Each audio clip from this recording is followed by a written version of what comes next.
Je m'appelle Willy, j'ai 31 ans. Je suis tatoueur dans un salon de tatouage que j'ai donc créé, l'encre d'un Serina tatouage à La Rochelle. En apprendre plus sur le métier de tatoueur, autant sur les soins, comme on a eu l'occasion d'en parler, sur le côté législatif aussi qui est tout aussi important parce qu'on est des gérants aussi d'entreprise avant tout. Et puis pour le côté artistique. Alors je fais de la peinture, mais la peinture à l'huile, je savais qu'il y avait quelque chose qui m'attirait en fait avec la peinture à l'huile. Et j'avais toujours peur de tester. Et en fait, j'ai envie de dire que Joshua m'a donné vraiment encore plus ce déclic d'essayer la peinture pour améliorer encore plus ma technique. Ouais. Et avec Thomas, ça a été prendre mon temps. Je suis trop rapide.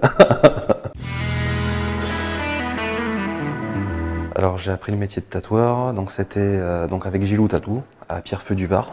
C'est lui qui m'a formé pendant 1 an et demi. Je me suis mis vraiment à dessiner avec Gilou. Il m'a montré à respecter la morphologie des gens, les proportions d'un tatouage, que ce soit beau à voir aussi. Il m'a rapidement fait confiance aussi. Donc j'ai fait ma propre clientèle et ainsi de suite. J'ai tatoué des amis, la famille, et puis après j'ai fait vraiment mon propre réseau. Je me suis installé en Charente-Maritime pour créer du coup notre salon de tatouage avec ma femme. C'est sûr que sur le côté juridique, ça manque. Donc après on se renseigne, on appelle un comptable. Voilà, on regarde sur Internet. Internet c'est très dangereux parce qu'il y a du très bon et il y a du très très mauvais aussi. D'appeler des professionnels. C'est pas d'écouter ses copains, ses amis. « Oh, ah tiens, il y a un ami qui m'a dit ça, sur tel ou tel statut, ça pourrait bien te convenir. » Non, c'est prendre contact avec des gens, avec des juristes aussi. Ça éviterait d'avoir de mauvais retours, surtout sur notre profession. Je m'explique, c'est-à-dire qu'en fait, aujourd'hui, lorsque quelqu'un a un problème sur son tatouage, il va voir le médecin. Parce que ça cicatrise mal, ça lui fait mal, ça lui brûle, il s'inquiète, c'est tout à fait légitime. Il va voir le médecin il dit « Ah, il faut aller voir ton dermato, ça va pas, machin, antibiotique ». Il y a un problème avec le tatouage. Ce qui est différent avec la médecine. La médecine, par exemple, on vous dit, si vous avez un problème avec votre chirurgien, on va dire attention, c'est pas la médecine qui est mauvaise, c'est ce chirurgien qui est pas bon. L'école, pour moi, est indispensable à l'apprentissage déjà du matériel et essentiellement de la peau. À moi, complètement, ouais. C'est pas, pour ma part, snob, entre guillemets, de me considérer comme un artiste.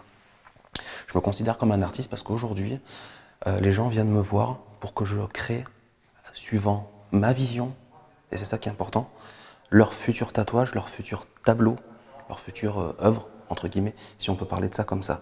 À l'époque, par exemple, si on prend Botticelli ou Jérôme Bosch, des peintres de 1450-1500, ils avaient des commanditaires. C'était des gens qu'on appelle aujourd'hui des artistes, des génies de la peinture. On leur demandait de faire des tableaux. Aujourd'hui, c'est pareil pour nous. On nous demande de faire des tatouages, mais sur des supports différents. C'est pour ça que moi, je me vois comme un artiste. Tout à fait, ouais. Côté artistique, aujourd'hui, ça voudrait dire quoi? Qu'on payerait moins de TVA, essentiellement. Voilà. Bon, c'est toujours bien, c'est pas du tout négligeable. Mais honnêtement, c'est pas ce qui m'importe le plus. Je pense qu'aujourd'hui, ce serait plus important de bien guider la future génération de tatoueurs et de tatoueuses qui, via une formation solide.